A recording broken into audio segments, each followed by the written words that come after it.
Assalamualaikum warahmatullahi wabarakatuh. Saya Lin Oktris. Kita akan bahas topik dari Sensus BMD.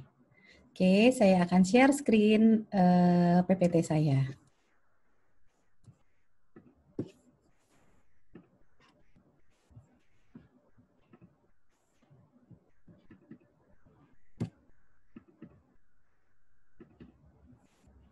Oke, kelihatankah? Oke, sensus aset tetap barang milik daerah.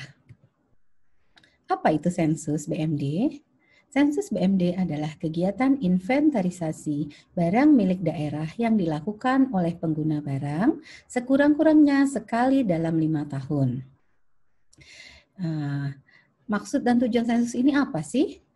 Oke, maksud dari sensus ini adalah seiring berjalannya waktu dalam penggunaan barang milik daerah, tentunya ada kemungkinan pencatatan penata usahaan BMD bisa berbeda dengan kondisi real BMD yang ada.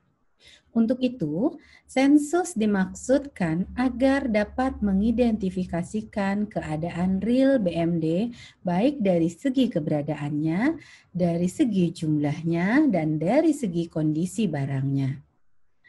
Tujuan sensus itu sendiri agar semua BMD dapat tertata dengan baik dalam upaya mewujudkan tertib administrasi dan mempermudah pelaksanaan pengelolaan BMD. Tersedianya data mutakhir secara rinci tentang BMD yang didokumentasikan yang dapat mendukung validitas nilai aset tetap dalam laporan keuangan yang meliputi volume fisik, spesifikasi, dan kondisi harga. Tersedianya informasi akurat untuk perencanaan, untuk penentuan kebutuhan, untuk penganggaran, untuk pengadaan, untuk penyimpanan, untuk penyaluran, untuk pemeliharaan, untuk penghapusan, untuk pemanfaatan, dan untuk pengamanan aset milik daerah tersebut. Tata kelola yang baik akan menghasilkan data dengan validitas yang tinggi.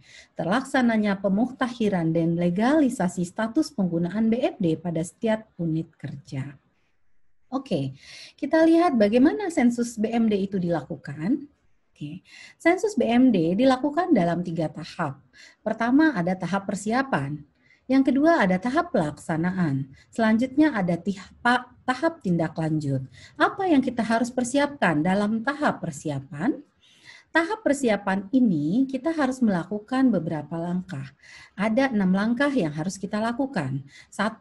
Pengguna barang dalam melaksanakan sensus BMD perlu menetapkan panitia, tim yang akan melakukan beberapa persiapan berikut. 1. Menyusun kertas kerja. Yang ketiga, kita mengumpulkan data sumber. Data sumber kita, kalau kita melakukan sensus tahun 2023 dari awal, berarti dokumen sumber kita audited tahun 2021. Untuk tambahannya baru 2022, karena tahun 2022 audited itu baru keluar bulan Juni.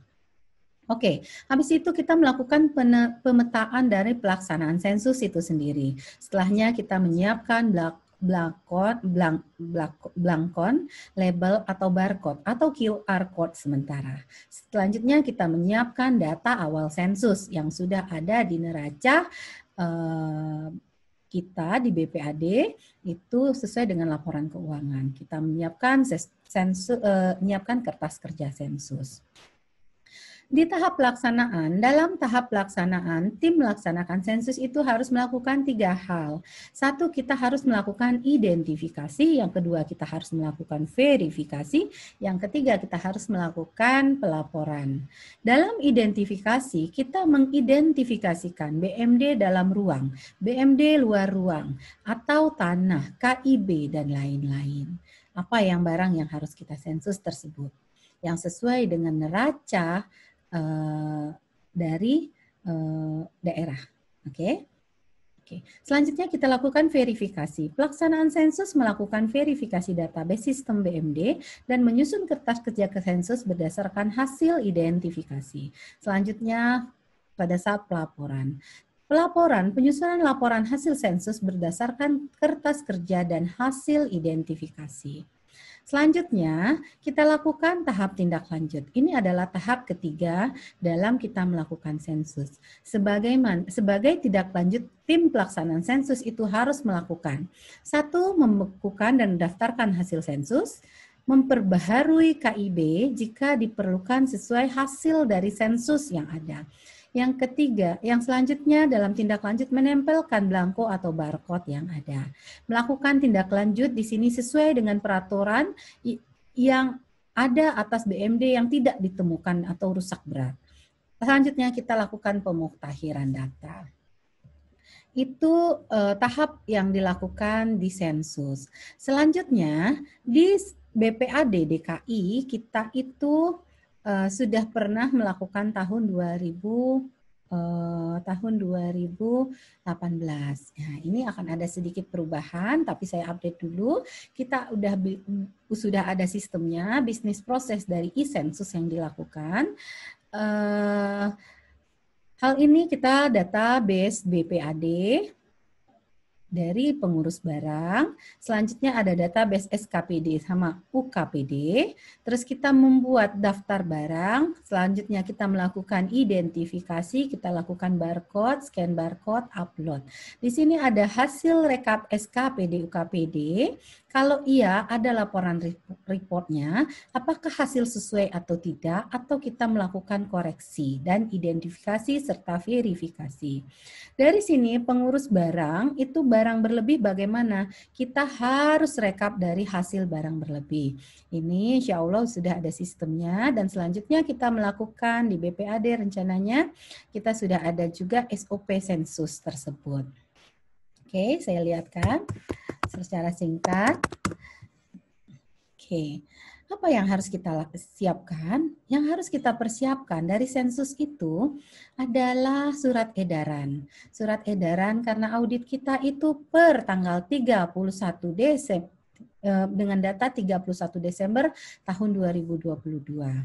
Terus dari surat edaran kita bikinin SOP, apa dasar hukumnya? Dasar hukumnya sesuai dengan materi saya itu Permendagri 19 tahun 2016, PMK 181, dan Permendagri 47 tahun 2021. Di sini bagaimana kualifikasi dari pelaksanaan, bagaimana SOP terkait dengan pencatatan dan rekonsiliasi, bagaimana peralatan dan perlengkapan yang kita lakukan. Selanjutnya siapa-siapa saja yang terlibat di dalam sensus tersebut. Ada BPAD, ada pengurus barang pengguna, ada penata usaha pengguna barang, ada tim inventarisasi, ada kepala SKPD UKPD. Apa saja prosedur? Ada 23 prosedur yang harus kita laksanakan di sini, serta kelengkapannya. Apa saja kelengkapan yang harus kita ini, kan bagaimana output kita dan waktu pelaksanaan sensus kita. Kalau sensus kita lakukan dengan SOP yang ada, insya Allah sensus yang kita lakukan akan berhasil dengan baik dan akan kita mendapatkan output apa yang kita inginkan. Validitas data kita sesuai dengan tujuan sensus kita itu bisa berhasil dengan baik. Oke, sekian dari saya, Lin Oktris. Wassalamualaikum warahmatullahi wabarakatuh.